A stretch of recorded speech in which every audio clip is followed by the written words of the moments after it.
नमस्कार, Phoenix group channel में आप सभी का हृदयपूर्वक स्वागत है। आज हम बात करने जा रहे हैं 33 करोड़ देवताओं के विषय में। उदाहरण के लिए एकेश्वरवाद। हिंदू धर्म में कहा जाता है कि 33 करोड़ देवता हैं। लेकिन क्या इतने सारे देवता और ईश्वर एक ही हैं? सीधी भाषा में उत्तर देने के बजाय कई लोग इस आध्यात्मिक विषय को जटिल रूप में प्रस्तुत करते हैं। यह एक बड़ा छल है। हमें इसे सरल रूप से सिखाना चाहिए ताकि स्पष्ट हो सके कि वास्तव में हिंदू धर्म की दृष्टि क्या है। दो नहीं, केवल एक ही ब्रह्मा है। उसे इंद्र आदि नामों से पुकारा गया है। वह प्रकृति और दिव्य पदार्थों में व्याप्त है। सभी का पालन करने वाला होने के कारण उसका एक नाम सुवर्णन है। महान होने के कारण उसका दूसरा नाम गुरुत्मान है। वायु की तरह अत्यधिक शक्तिशाली होने के कारण उसे मारीश्वरन कहा जाता है। इसी प्रकार एक ही सत्ता को अलग अलग विशेषताओं के अनुसार अनेक नाम दिए गए। अथर्ववेद में एक और उल्लेख है। उसके विषय में न दूसरा है, न तीसरा, न चौथा, न पांचवा, न छठा, न सातवां, न आठवां, न नौवां, न दसवां। वह अकेला है।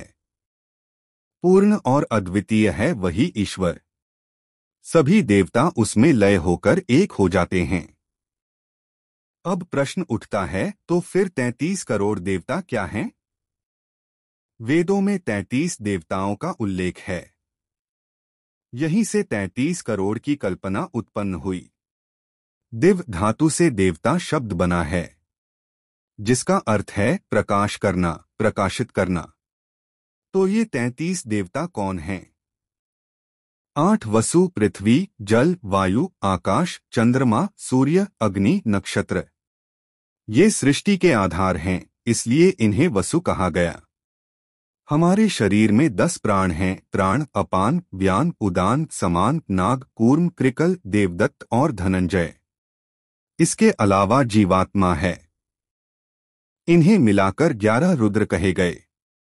एक वर्ष में 12 महीने होते हैं।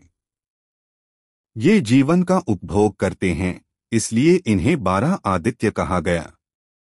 इंद्र बिजली, वज्र का देवता है। और 33वां देवता है प्रजापति, जो वर्षा, जल, वायु और औषधियों को शुद्ध करने वाला देवता है। किसी भी ग्रंथ में यह नहीं कहा गया कि ये सब ईश्वर हैं। ये 33 ही समय के साथ अलग अलग वर्गों में बांटकर 33 करोड़ कहे गए।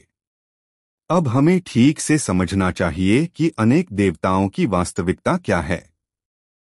हमारे जीवन में जो दर्शन उपयोगी न हो उसे त्याग देना चाहिए। हमारा चिंतन तर्कसंगत होना चाहिए। यदि कोई बच्चा भी सही तर्क दे तो उसे स्वीकार करना चाहिए। और यदि ब्रह्मा भी तर्कहीन बात कहें तो उसे घास की तरह फेंक देना चाहिए।